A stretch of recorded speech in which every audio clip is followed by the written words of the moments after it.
Akhir-akhir ini kita disuguhkan fenomena tindakan rekaman kekerasan video perundungan yang dilakukan oleh siswa anak siswa lainnya berlaku bagi jagoan yang jadinya berujung menjadi perhatian masyarakat.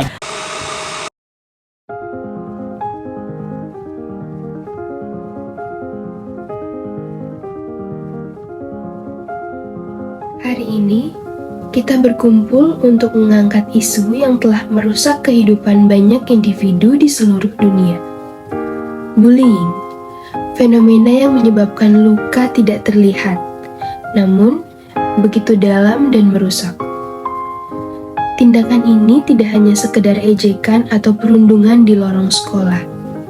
Ini adalah sebuah masalah kompleks yang merajalela di semua lapisan masyarakat dan menyisakan luka yang mendalam. Dari tindakan fisik hingga verbal, dan dari tatapan sinis hingga komentar pahit di dunia maya. Bullying dapat mengambil berbagai bentuk. Bullying bukan hanya kata atau tindakan. Ini adalah kenyataan yang bisa mempengaruhi kesehatan mental dan emosional kita. Kita semua tahu betapa sulitnya menjadi remaja, dan kadang-kadang tekanan itu dapat bertambah dengan adanya bullying. Setiap harinya, ribuan anak-anak dan remaja menghadapi tantangan besar dalam perjalanan hidup mereka karena bullying. Tindakan kejam ini mungkin terjadi di depan mata kita, namun seringkali kita perlu membuka mata kita untuk melihatnya. Menyadari keberadaan bullying adalah langkah pertama untuk mengakhiri siklus kekejaman, bukan hanya tentang mengetahui, tetapi juga tentang bertindak. Saat kita saling mendengar dan berbagi pengalaman kita mulai memahami bahwa kita tidak sendirian. Bersama-sama, kita dapat menciptakan lingkungan yang mendukung, saling menghargai, dan bebas dari ketakutan.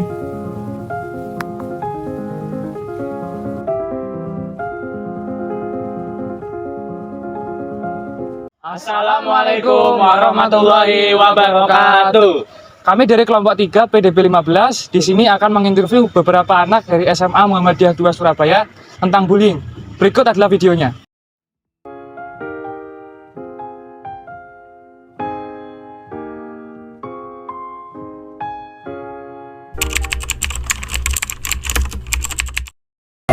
Saya tidak pernah dibully pada saat SMA.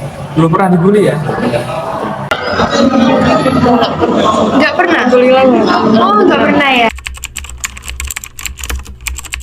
Kalau misalnya teman kalian itu pernah nggak sih lihat teman kalian tuh dibully? Nggak selalu harus yang kayak pembulian fisik gitu ya, tapi pembulian secara verbal juga kayak yang diejek-ejek itu juga bisa.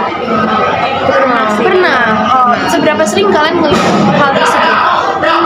Biasanya hampir setiap hari. Biasanya apa? Hampir setiap hari. Oh, hampir setiap hari. Tapi skalanya itu parah atau dalam batas wajar?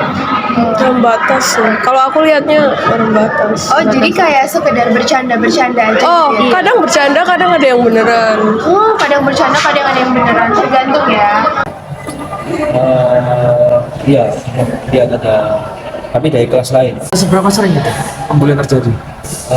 Selama saya lihat sih tidak begitu sering, jarang. Berarti mungkin seminggu sekali atau beberapa minggu sekali? Kan mungkin 2 minggu sekali. 2 minggu sekali ya.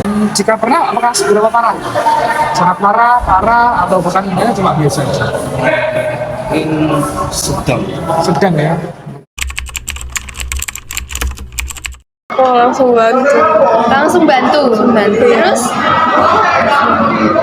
Kalau bullying itu nggak boleh. Iya. itu udah kalian terapin belum? Kan kalian pernah ngeliat teman kalian diecengin gitu kan ya? Nah, itu udah kalian terapin nggak? Belum. Oh, belum. Soalnya kadang deket sama dia, kadang udah dibantuin sama yang lain ya udah. Oh, gitu. Oke. Jika itu saya berusaha untuk melarang mereka semua bisa. Melaporkannya nggak? Ya, tentu saja kalau misalnya menunjukkan kelebihan saya akan melaporkannya pada Saling menghargai dan saling menghormati gitu. Iya, saling ngingetin. Harusnya semua siswa itu harus saling satu sama lain. Selalu kalau berteman itu tidak membeda-bedakan itu.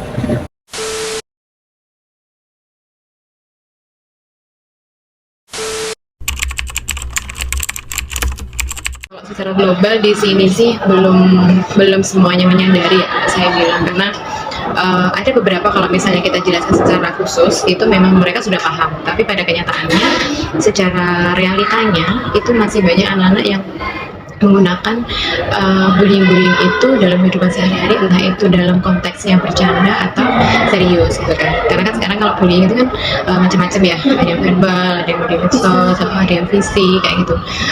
Mereka juga ada beberapa orang yang masih belum menyadari bahwa apa yang dilakukan itu adalah salah satu jenis bullying juga, walaupun itu adalah bercanda gitu, tapi itu sudah termasuk golongan bully gitu, perbuatan bully.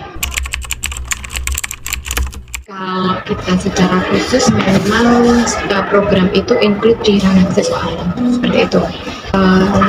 Kalau di BK memang dulu kita program itu ada, tapi lambat laun karena itu sudah diintegrasikan dengan kesiswaan, akhirnya program itu diambil oleh kesiswaan.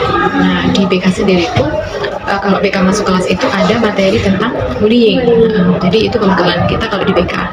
Cuman kalau dari tim peduli sendiri di bawah ranah kesiswaan itu mungkin mereka punya cara tersendiri untuk mendeklarasikan terkait dengan anti bullying ini, seperti itu sih. Kalau tim peduli siswa ini memang dia di bawahnya langsung dari siswaan itu sendiri. Jadi ibaratnya seperti asisten siswaan seperti itu.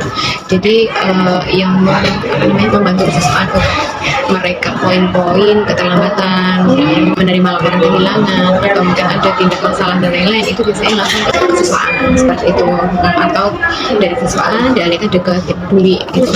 Nanti kalau misalnya dari tim peduli ini sudah istilahnya sudah selesai dan membutuhkan pendampingan dari BK, biasanya dari tim peduli ini akan mengalihkan ke BK gitu. Jadi saling kerjasama seperti itu. Kalau ada mulai kapan ya sudah lama, soalnya 2000 berapa ya, 2011an kayaknya ya, karena memang fenomena kenakalan remaja ini dari tahun ke tahun kan berbeda gitu. Ada beberapa, banyak banget gitu ya enggak, cuman ada. Dan tingkatnya itu apakah cuma sudah verbal atau ada kasus yang memang sampai Fisik ada. itu baru-baru terjadi atau sudah lama? Kemarin ada sih, kemarin ada itu yang fisik. Kalau kita apapun kejadian yang di sekolah kita sampaikan ke orang tua. Jadi istilahnya pendidikan itu tidak hanya diperoleh di sekolah saja, tapi harus seimbang dua sisi. Maksudnya antara di sekolah dan di keluarga seperti itu. Cuman kalau kerjasama secara khusus terus ada FO dan lain-lain enggak. Tapi kita kalau ada masalah yang terjadi di sekolah itu selalu kita sampaikan kepada orang tua, dan selama ini orang tua aku cukup membantu gitu ya, cukup membantu dan cukup untuk diajak kerjasama juga enak seperti itu. Lalu ada beberapa hal juga disampaikan oleh komite gitu ya, dari komite orang tua itu mereka juga mengadakan seperti kegiatan orang tua mengajar, ada pembekalan seperti itu sih. Assalamualaikum warahmatullahi wabarakatuh.